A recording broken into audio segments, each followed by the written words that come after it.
Hi, how are you, sir? Welcome to the stage.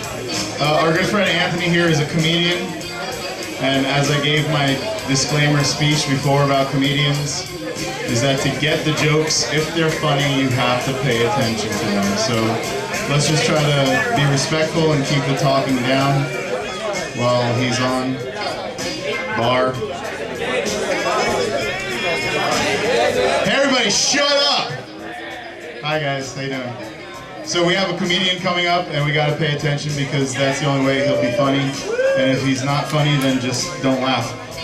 But let's try to keep it down while the comedians are on because, you know what, F it, just talk. I don't really like this kid anyway. His name is Anthony. Let's give him a round of applause just to welcome him. Yay, Anthony, word. Where the hell did he go? Alright, Anthony's not performing tonight. So,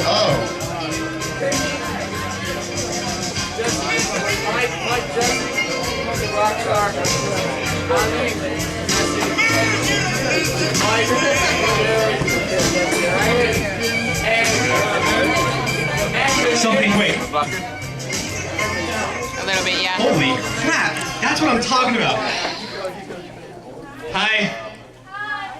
So a while ago, I've been coming here since August and I talk about something different every week. I have an echo. Are you mad at me? That's how he communicates when he's mad at somebody. I know. It's really fucked up. So I talk about something different every week, but then there was one week where like not enough people got educated.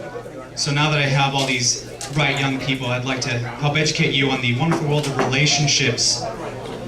First of all, I'm so glad that Valentine's Day has came and gone because it ends the 4-month spree of shitty fucking holidays.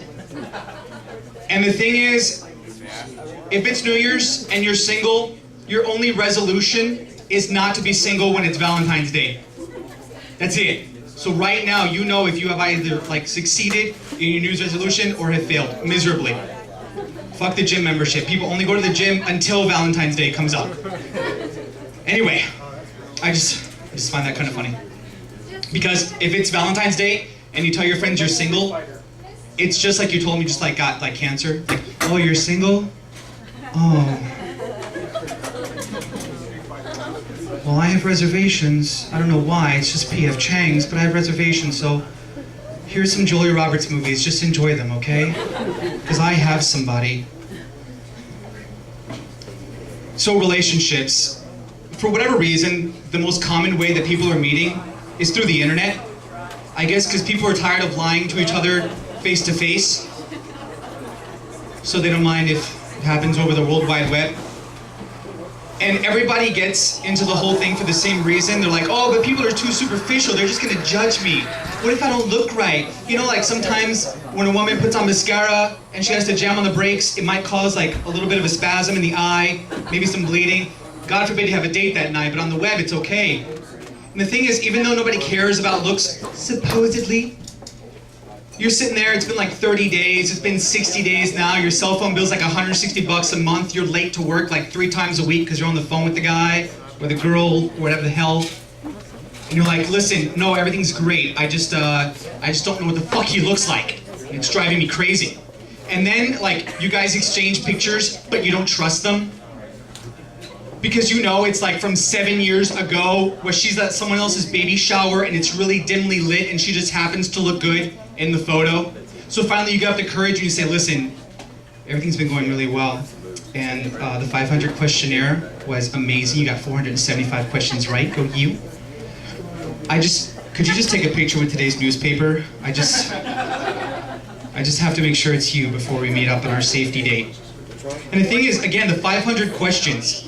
Let's say you guys finally do get to the point where it's the date and it's like 80 days later. You have absolutely nothing to talk about. It's like, oh, I'm originally from Rhode Island. Yeah, I know, that was question 14. Well, my mom just got sick. I know, that was question 348. Anything else? Let's talk about work. And the thing is, like, all these sites, now Cupid says you get another 6 months free. It's like, if you don't find anybody after the first 6 months, we'll give you a whole 6 months for free, or however long it takes until you just kill yourself out of loneliness. 4 years, 5 years, whatever it takes. And women have gone so far as to do background checks. Like the questionnaire just isn't enough. Because she's like, I have a cat at home to think about. It's Whisker's safety that I'm concerned with. And you can't really blame women for that. You can only blame one thing, the Lifetime channel. Because every movie on the Lifetime channel is introduced the same fucking way. Watch tonight at 9, a movie about a woman torn between her rapist son and her abusive husband. At 9, and at 7 tomorrow, and all day on Saturday. And did we mention there's a whole other channel where we just show shitty movies like this with Judith Light or Yasmin Bleeth or some other has-been actress that can't get a fucking job on Lifetime television for paranoid women.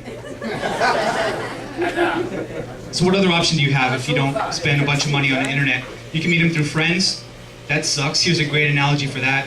You go out to dinner with one of your friends and they order something. They're like, oh, pork chops, I like that. Wild rice, that sounds crazy. And then something else comes with their meal and they don't really know what to expect. So it gets on their food and it's like there on the table on their plate and they smell it. They're like, this kind of smells like shit. Here, you smell it or taste it. Tell me if this smells like shit to you. Well, when they introduce you to somebody they know, that's exactly the same fucking thing. It's like, I've already decided this woman is completely undateable. You tell me what you think. I mean, I like red, you like blue, you might like her. She looks like the Hunchback of Notre Dame, but hey, maybe you're into that. I don't know how many Disney movies you've seen. And there's an epidemic I'd like to talk about tonight. And it's not STDs, and it's not AIDS, it's not cancer, anything like that. It's more prevalent, my friends. Something I like to call sunglass face. Here's the situation. You're at a plaza, you've just come away with a much anticipated Quiznos sub on your very short lunch break, but you see this chick get out of her car. And even though she looks like some hybrid between Cyclops from the X-Men and a housefly, she's going to Target. So all of a sudden there's something at Target that you need, you stalker. Anyway, so here's the thing, right? Your Quiznos sub is cold, you threw it to the pigeons. Anyway, so now you're on aisle 4. She's decided to take off her sunglasses because of the indoor lighting. And I don't know how this happens, but God has crammed so much ugliness into such a small portion of that girl's face. Like, that skin has never seen the light of day. It's like zombified, the fucking pigments are off. Her eyes are still twitching from like the adjustment. You don't even know if you're on the set of Resident Evil 4. It's just horrible. And you're sitting there like, fuck, I gotta order another sub now. Women, when they get to the late 20s, early 30s, they always get to this point, they're like, look, whoever they believe in, just God, look, just send me a good single man. They have to specify that, right? Not the other 4 married guys I've been fucking around with. Because that whole tan line on the ring finger, I totally didn't see that coming. Just send me a good single man. I'm totally open to whatever you have for me. As long as he's between the ages of 28 and 36, weighs no more than 180 to 210 pounds, is between 5'10 and 6'2 in height, doesn't have a dog that weighs more than 20 pounds, goes to the gym but doesn't live at the gym, drinks but doesn't drink heavily. But besides that, I'm totally open. Oh, did I mention he has to earn between $37,000 to $45,000 a year? Anything higher than that's fine, it's just I'm trying to be realistic. Economic hardships. But just whatever, and the thing is, we get it all wrong because we ask stupid questions when we meet people like, what sign are you? What sign am I? Okay, that's based on astrology, which is based on the month I'm born. So when you ask me what sign am I, you're asking, what month did my parents decide to fuck? Since that has some bearing on our compatibility, I was born in May. And you're screwed, right? Like, if her ex-boyfriend, who was an asshole, was an Aries, and she finds out you're an Aries, fuck it. You could be the sweetest guy in the world. She'd be like, yeah, everything's cool, Stacy. It's just, he was born in March. I just can't trust that month. I have like 11 other options. It's just not him. Women read magazines written by women for advice about men. Men read magazines written by men for advice about women. What the fuck is that? If they knew anything about the opposite sex, they'd be so busy getting laid or enjoying like horseback riding with their fucking stud, they wouldn't have time to write little columns in Cosmopolitan. Here's the issue, right? It comes out to a football analogy. The only thing better than having a playbook strong against the opposing team is having the fucking opposing team's playbook. So men, read up on that Cosmo. Women, get a subscription to Maxim. Because you want to know what the enemy's thinking so you can convert them into an ally. It's proper strategizing. Just putting it out there. And the thing is, women when they get to the point where they're still not sure, they always have like this, oh my God, it's so weird. Here we are having lunch and my friend just popped up out of nowhere. That shit was planned. Then the friend sits down, you don't be the asshole like, well actually, oh do you mind? Actually, I do kind of mind. No, it's cool. It's cool, just have her sit down. And now your bladder's full because you've had like way too many fucking drinks because it takes that amount of alcohol to tolerate the amount of conversation that has gone on about a movie she saw in Lifetime. Anyway, but you can't go to the bathroom. Do you know why? Because in the 3 minutes it takes you to walk to the bathroom, take a leak, and come back, those girls are gonna rip you the fuck apart. You're just sitting there like, no, I'm good. You sure you want to use the bathroom? You're doing like the pee-pee dance thing you do. No, I'm fine, really. You go to the bathroom.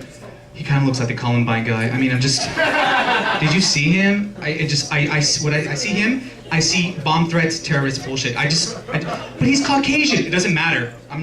Did you not see Waco? He looks just like the Waco column. Like if those two people had a kid, that'd be him. I just don't trust him. Is he an Aries? 2 minutes. Men have really strong criteria when they're dating. They're like, you know, she's kind of got small eyes. Or you know what, she's got small teeth and big gums. Until they're horny. And they're like, she's got a vagina that works. She's got a vagina that works. Excuse me, is there a vagina beneath that zipper? Okay, cool. You want to have like a relationship? Well, not a relationship. Could you just come back home with me? Right? And my friends ask me for advice, because as you can see, I'm pretty intuitive about women. They always ask me for advice, but they don't really want advice to get to know women. Most of the guys that ask me for advice, they just want to get a woman in bed. So here's a great intuitive question you have to ask, okay? You go up to a woman, right? Very insightful question. You walk up, you say, does this chloroform smell funny to you?